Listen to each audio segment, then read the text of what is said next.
Well, there you are. Come on in, get a place by this fire. We need it tonight. Nice and cold here in the west. Now, wherever you are, I know it's cold in the east. You got our last snowstorm passing through. So get settled in. I'm going to tell you some more of the story of Danbury's Daughter by Max Brand.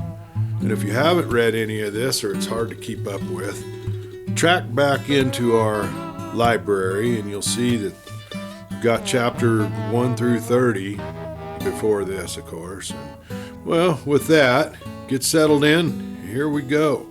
Chapter 31, Blood Brothers. So, Harry Gloucester became a sworn member of the band. It was a curious ceremony, the taking of that oath. MacArthur called upon Dud Rainey to administer it, and for the very good reason that slang cannot be a solemn medium, and there was no one but Dud capable of speaking pure English. But if the others had not the language for their parts, they at least made an effective background. They took off their sombreros and put on grave frowns as they stood about in a semicircle facing Gloucester, each man with his eyes riveted upon the face of the new member. Upon his good faith, all their lives might depend, for all they knew, before that very night was ended. They, who would have thought nothing of perjury in a court of law, would sooner have cut off their right hands than break the word pledged to their fellows in crime. For if faith in such cases begin to be broken, there was no holding together. And if they could not hold together, they would be hunted down like dogs by the servants of the law. Now they were putting their lives into the hands of this new man. No wonder, then, that as they faced him, they searched him to the very soul. "Gloucester," said Dud Rainey, "now there's no Bible in this oath. There's not a word about God. We put a man upon his own honor, because we know that no matter what any of us may have done, every man here has that honor. Keep that in mind.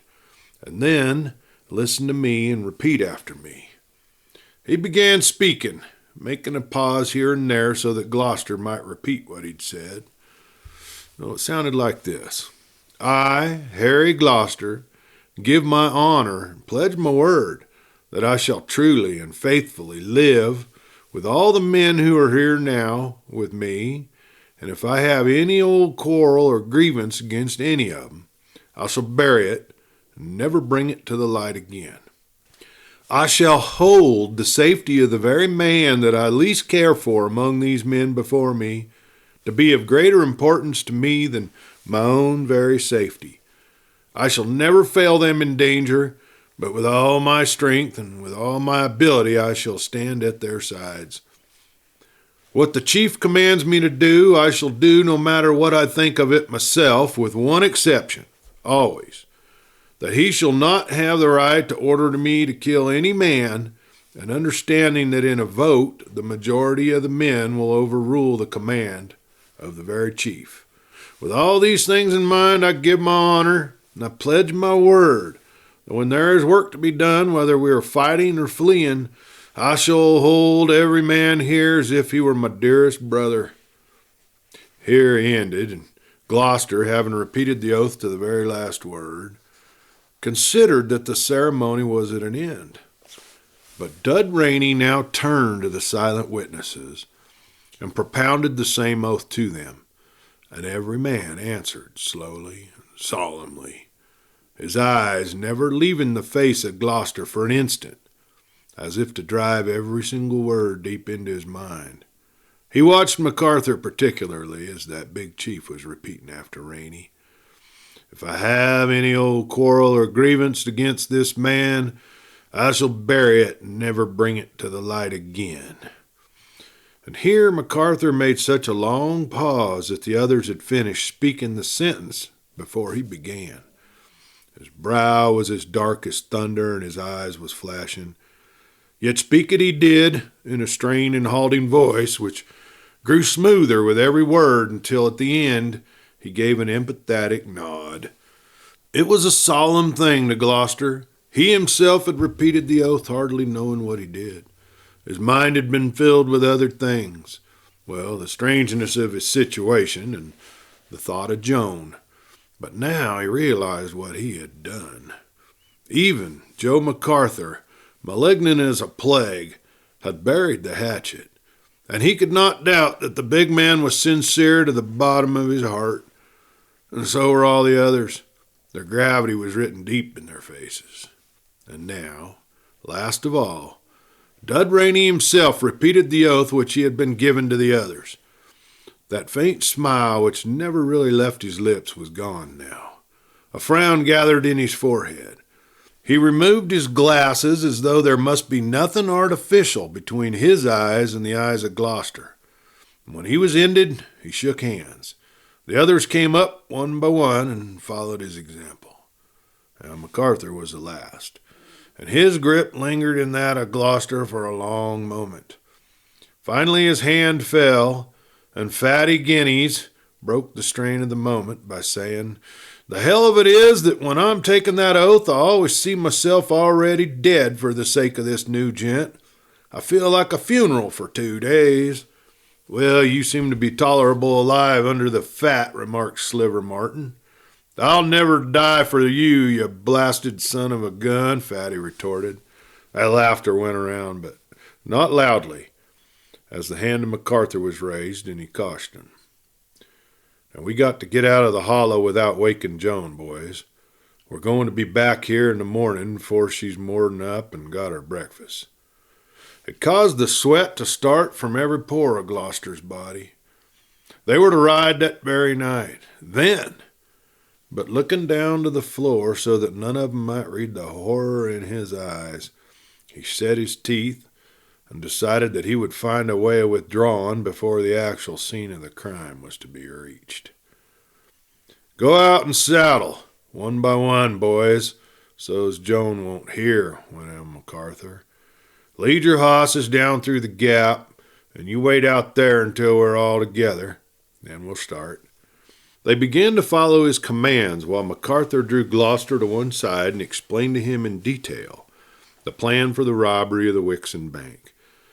2 men at the most would be all there was needed to make an entry into the bank, but the other 4 would be posted at intervals here and there to guard against any possible danger.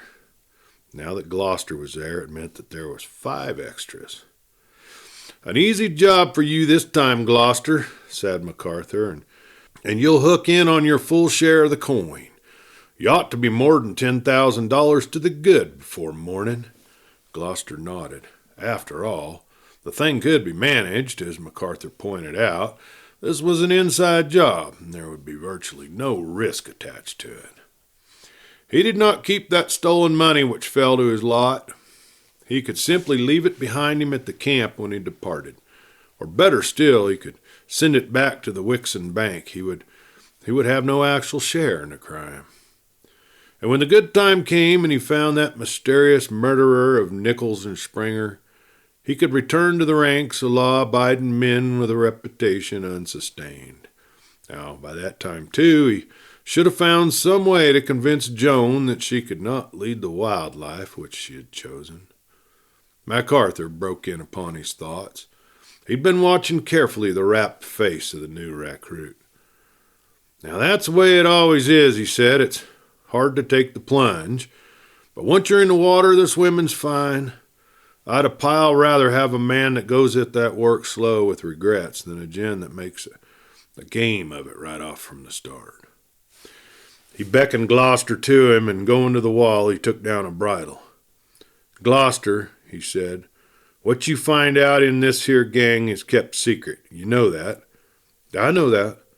"Well, it ain't to be used agin any man. You've swore to treat the worst of us like he was your best brother." "I've sworn," said Gloucester gloomily. "Then look at this." He tossed the bridle to Gloucester. "Well, what about it?" asked the latter. "Look it over."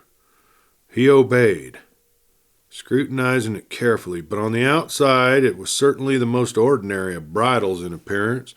He looked on the inside, and at the top of the headband, half obscured by an incrustation of horse sweat, he found the initials H.S. cut into the leather. H.S., he muttered to himself. Who's that? H.S. Hal Springer? He jerked up his head.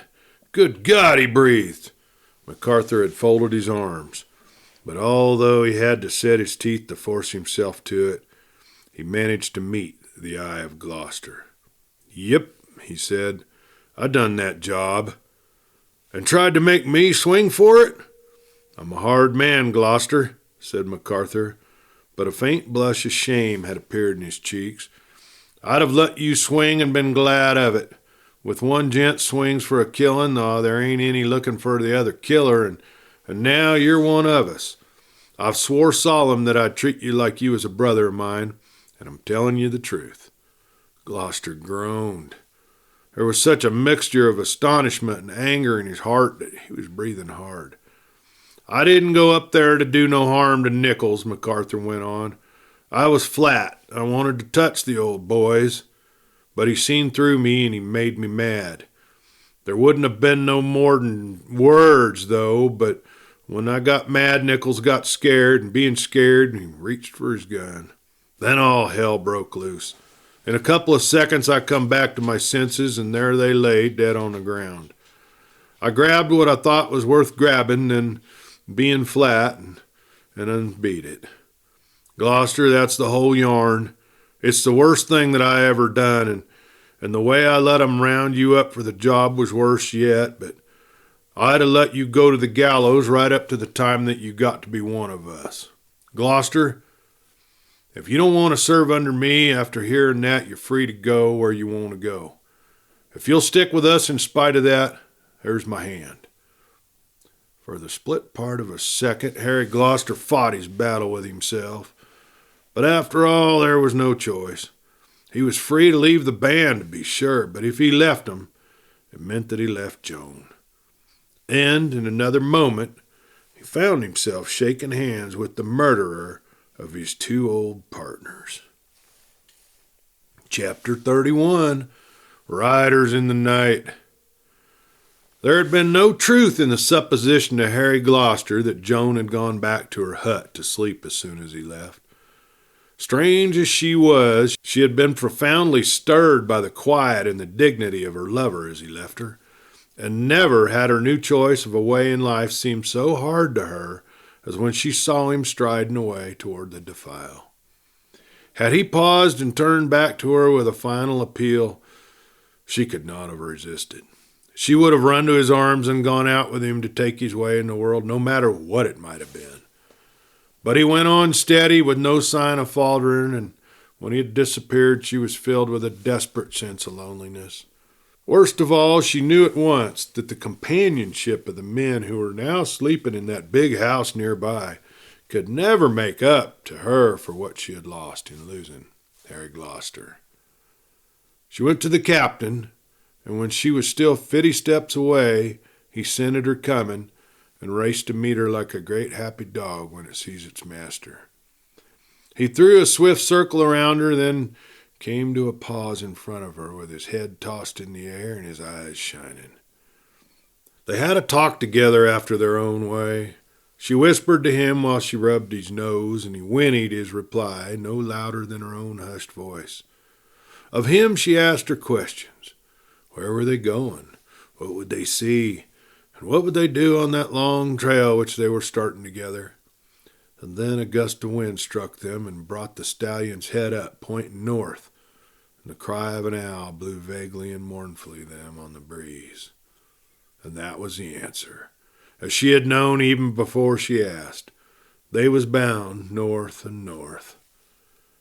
She went back to the hut, and there she sat cross-legged at the entrance, like an Indian under the flap of his tent. So she saw Harry Gloucester ride back in the hollow, saw him dismount in front of the cabin door, and saw him stride inside. Instantly she was up and after him, and from the outside she spied on everything that followed. She saw him holding MacArthur, and she noted with wonder and awe how impotent were the struggles of the chief in Gloucester's grip. She heard the denunciation. She saw Harry Gloucester tear from the earth his own pebble and cast the vote for his admittance. She saw the crowd swept off its feet. And then she understood what it was all about. He had asked to join simply that he might be near her. It could be for no other reason. They were fools if they looked into that frank and open face of his and did not see that he was not of their kind and never could be like them. She herself could see it clearly enough, just as clearly as she knew that he could never have been guilty of the murders of those two old miners. And, being confident, she did not even ask to hear an explanation. He had joined that crew in order that he might be near her. That was the meaning of his quiet air as he said good night. It was not to her that he was saying farewell, but he was leaving his old life in order to enter a new one with her. God, it touched her to the heart. She was on the verge of running in and warning him back from the step that he was about to take, but she kept herself in check. She must not interfere now. Her care must be to remove herself from the hollow and ride off to the north so fast and so far that Harry Gloucester could find no trace of her. And when he found that she had left the valley, she was confident that he would leave the band. So, with that resolution, she watched until that oath had been taken so solemnly. Then she hurried away and found the captain, led him by the mane to her hut, and beyond the farther side of it, where eyes from the larger house could not perceive her, she saddled and bridled him, and it was not necessary to warn him to be silent and cautious of the movements. The great horse had fallen into the very spirit of the thing. Her stealthy approach and her whispering voice had been enough to make his steps as careful as that of a stalking cat. She had saddled him and was ready to mount when she saw a man carrying a saddle go through the starlight into the pasture. She reined that black horse back into a copse and there waited. She saw the fellow. It was that familiar bulging outlines of Fatty Guinness which she recognized, saddling his horse and then riding out of the hollow. He was no sooner gone than another man went out from the cabin, and then a third, and one by one they were capturing their mounts and departing from the hollow. And the meaning of it gradually come to her. This was the reason they had retired so early that night. There was a midnight ride ahead of them. And would Harry Gloucester be one of the party? The hope that he would not was hardly born when she saw two men whose height and bulk showed them unmistakably to be Gloucester and MacArthur leave the door of the house and go out into the pasture. In another few moments they were riding out of the valley. What was there that she could do? She must simply wait until they were gone, of course. Then she would ride north as far as she pleased, and before Harry Gloucester and the rest came back to the mountain, she would be far away beyond their ken. No horse of theirs could ever keep pace with the stallion once they were started. She went out to the defile and looked north in the direction she must journey. But yonder the noise of 7 horsemen was going down the mountainside, and all of her heart turned strongly after him. What was coming to Harry Gloucester on this night of nights? Now, she had heard Buck Daniels describe a train robbery at one time, and she had never forgotten the tale of how that great engine had been brought to a screeching halt at the turn, and how the robbers had rushed out from their place of concealment, and how one man went to help that member of the gangs who was boarded the train at the last station, and then worked himself forward over the roofs of the cars until he dropped down into the cab with his gun at the head of the engineer, had forced that poor feller to stop the train at the appointed spot. And when the train was halted, some had gone to keep eyes and guns over the passengers and make them come out and stand in an orderly line beside the track, that they might be most conveniently robbed. Others made the engineer flood the firebox, so that after the robbery the train could not rush on to the next station, give the news, spread the alarm by telegraph through the mountains, and start 500 armed men swarming on the trail. Then the gang had approached the mail car, the door had come open, and from within 2 men with double-barreled shotguns began to pour out a withering fire. And when she came at last to that part of the picture, it was Harry Gloucester who she saw receiving the bullets in his breasts and falling on his face, and there to lie in the mud until his body was kicked out of the way. She drew a great breath. The North Star was as bright as ever, but for Joan it had lost some of its power. If she could not prevent or help, at least she could be a witness. And if they fled again, she might help them flee. She turned ahead of the captain to follow, but as she did so, an eighth horseman started out of the woods just beneath her and began to wind slowly along the hillside. Was this some man of the law trailing the band? She stared until her eyes ached, but she could make out nothing more than his shadowy outline. He disappeared into the trees, and she followed. She could not keep away now. From a hilltop, she marked out the course which they must be taking. They were crossing the summit, and dipping down on the farther side, headed almost due west. She took a different course, so that she might not be heard following them, and she sent the captain in a wide detour to cut ahead of him. It was wonderful indeed to be on his back as she worked through the mountains by night. There was no need of sunlight for him, apparently. One might have thought that this trail to home which she had put him upon. Through the trees and over the rocks he picked his steps, plunging down wild slopes which brought Joan's heart into her throat. He came to the ravine which she had selected as being the one through which the riders must pass, and 10 minutes after the captain had brought her there, she saw them pass.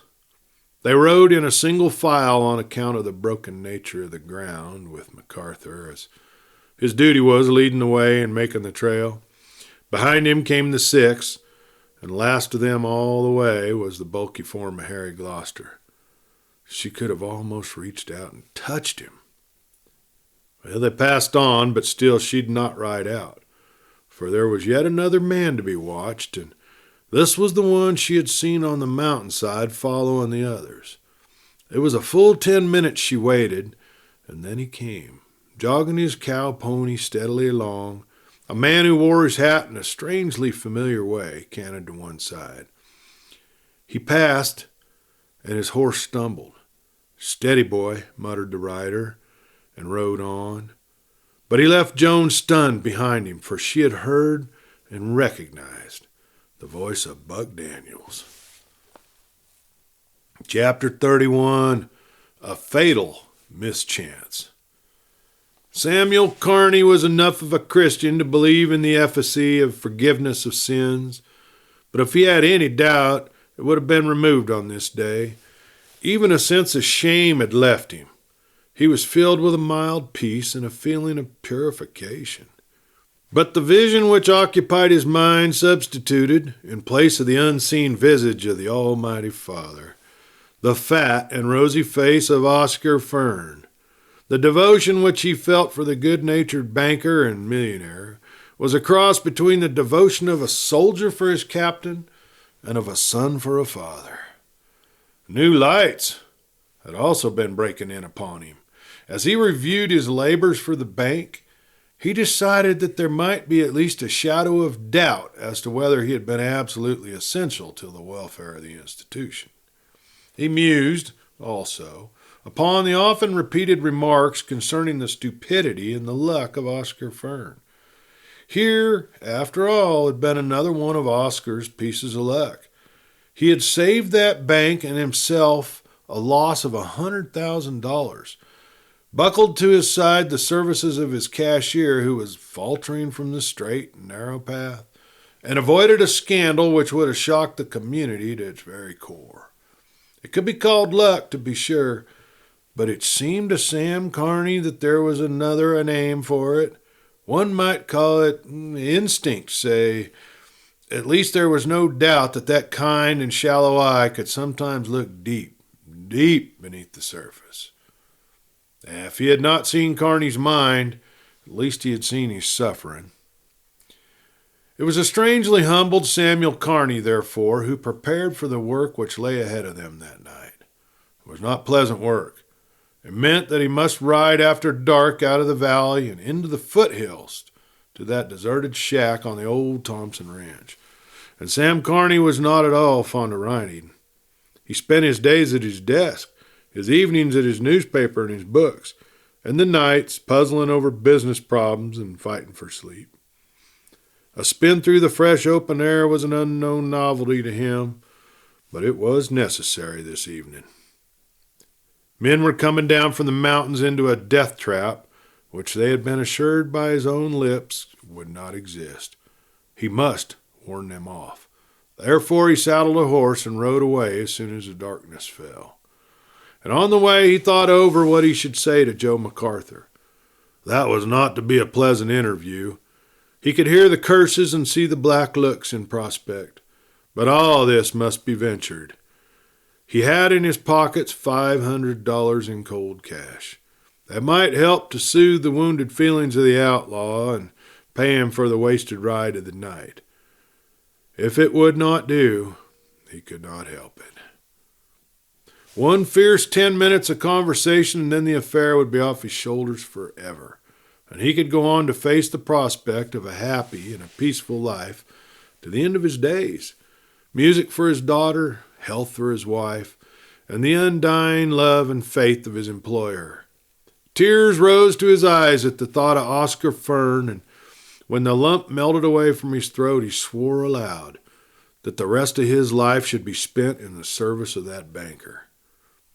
His spirits, naturally enough, began to rise, and that ride was not so uncomfortable as he had expected. He had his daughter's favorite saddle horse beneath him, and the wise-footed old gelding moved along with a gait as comfortably smooth as flowing water. He picked his way with unerring skill over the easy road and the rough. It was a 2-hour ride to the Thompson place. He would reach it before the outlaws arrived, but no matter for that, he must be there in plenty of time. Otherwise, there was a chance that the gang might get by him and go on to the trap. For he had agreed with MacArthur in their final understanding that if he were not at the Thompson shack when the troop arrived, it might be understood by the robbers that all was well and that the plans went forward without interruption. That all was well? He shuddered as he thought of the precautions of Oscar Fern. Not before that day had he suspected that there was a bloodthirsty fighting strain in that banker. But Fern had thrown himself into the game with the enthusiasm of a boy. 20 men had been employed. They were not casually picked up about the town, but here and there through the valley Fern had sent his couriers. They had gone to call on old ranchers who had been in the Wixon Valley in the days when the cow business was the only business. Men who had lived with saddle and gun, who had forgotten the use of neither. They called upon also young fellers who were ardent hunters, who were noted for their skill with weapons. And as the afternoon wore on toward evening, one by one they had come to call on the president, all flattered by the summons to visit that rich man, unless, as with the case was with not a few of them, that they had mortgages on which interest was overdue. They had been brought into his private office, and there they had received their instructions, with Samuel Carney present. That was Oscar's way of printing on the mind of every one of his men the fact that Carney represented the power of the bank. And although Carney appreciated that fact, but it was a gruesome affair to him. He heard Fern tell each man that a tip had come to him from a source which could not be revealed, that the bank was to be robbed that night. There was, indeed, just a possibility that the robbers might become suspicious and not attempt to push through the work, but there was at least one chance in 3 that they would make the effort. And he wanted a strong reception committee in waiting in case that attempt was made. Therefore, he had picked out the best men in the valley to fight the fight. For one thing, they would confer a great obligation on him. Again, they were upholding the law, and yet again, they should all be paid liberally for the night's work, or waiting, if they would accept his money. Money, however, was not what they wanted. Carney saw their eyes light at the prospect of battle, and a grim fighter as Joe MacArthur was, he knew that there would be more than he could do to meet those warriors. No, the entire gang would go down full of lead unless they were forewarned. And since some of them were sure to be wounded and not killed outright before they died, they were certain to give the name of the cashier who had first promised to betray the bank, and and then betrayed his tools. And this would as effectively ruin the reputation of Sam Carney as if he himself had been caught in the act of theft. Such were the reflections that filled his mind as he made his way toward the Thompson shack. And they so excited him that he began to push that horse forward just a bit relentlessly. And when he reached that shack, there was no sign of anyone nearby. He lighted matches, and by their light he examined the ground around the shack. All the hoof marks were old, which had traveled that trail, and that had once been a comfortable wagon road. No party of hard riders had gone by that way this night. He sat down at the door of the old cabin and begun his vigil. But it was a lonely place to keep watch. Every murmur of the wind through the 1,000 cracks and broken roof of the shack sounded like a secret whispering of voices behind him. Besides, he must not be found by any chance wanderer sitting in front of this deserted cabin. It would make a strange story to be told in the town the very next day, and Carney was in no situation to have stories about clandestine meetings spread abroad. He changed his place. See, there was a cluster of saplings growing thick, about 50 yards from the house. It was on rising grounds, and in the starlight he could sweep all the approaches to the cabin with his eyes. To these saplings he removed himself, tethered the horse in the midst of the trees, and began the wait. He consulted his watch. It was still early in the night, and the robbers were apt to reach the cabin before 2 a.m. at the earliest. The ground was hard, so he broke off a few brittle boughs to make a comfortable seat, and there he rested, with his back against the trunk of a tree. It was a pleasant place and a pleasant night. The hills rolled gently towards the east and the south. Behind them shot up them stern mountains. He'd never liked them mountains. He always connected them with sweat and burning sunshine or cold nights and hunger. In the winter, when snow collected on the summits, he was fond of looking up from the valley on the white caps. And then he would rub his hands and congratulate himself on the life of sheltered comfort which he had lived. But this evening the air was soft and the stars were bright, and the song of a far-off coyote gave a weird and thrilling romantic touch to the moment. The mountains, too, now that he was just so close to their feet, were more imposing than ever, but there was a more beautiful majesty about them. He decided that he must unmake his mind about many things. And just as he had discovered a new point of view about Oscar Fern, he must look again upon all of his old preconceptions. And so, with these mild thoughts, he was lulled fast asleep. He wakened again with his heart pounding and a wild sense of alarm in his brain. He looked about him. All was unchanged, except that the stars were dimmer and the mountains more easily visible. Yes, there was an old moon standing in the eastern sky. He whipped out his watch. The first match broke in his trembling fingers, but the second gave a light by which he saw that it was 3:00. He stood up stiff and straight with a stifled cry. He had slept at his post, and they had gone by him. God help me, and them, moaned Carney, and ran out onto the trail. And there on his knees he lighted more matches, and instantly he saw the hoof prints. It looked to his inexperienced eye as if twice 10 horses had passed. He turned down the road. There was nothing in sight. The moon haze closed together not so far away. He raced back to his waiting horse, loosed the rope, flung himself into the saddle, and spurred with might and main for the town. He had an hour. If they did not begin their work until 4, a whole hour, and that was enough to reach that town if the horse held out. Low over the neck of that gelding he bent as he had seen riders in pictures leaning over racers, and the good old boy went to his work with all the strength of his body and his heart. Well, now we're left with this. Is he going to catch the outlaws, or is he going to get to town before them? Yeah, we'll find out next time we get into this story, which will be next time we're around this campfire telling these stories. So y'all have a good time. Till then, I'll see ya. I'll be around this fire. I usually am. And until then, this is Clay Steele. Good night.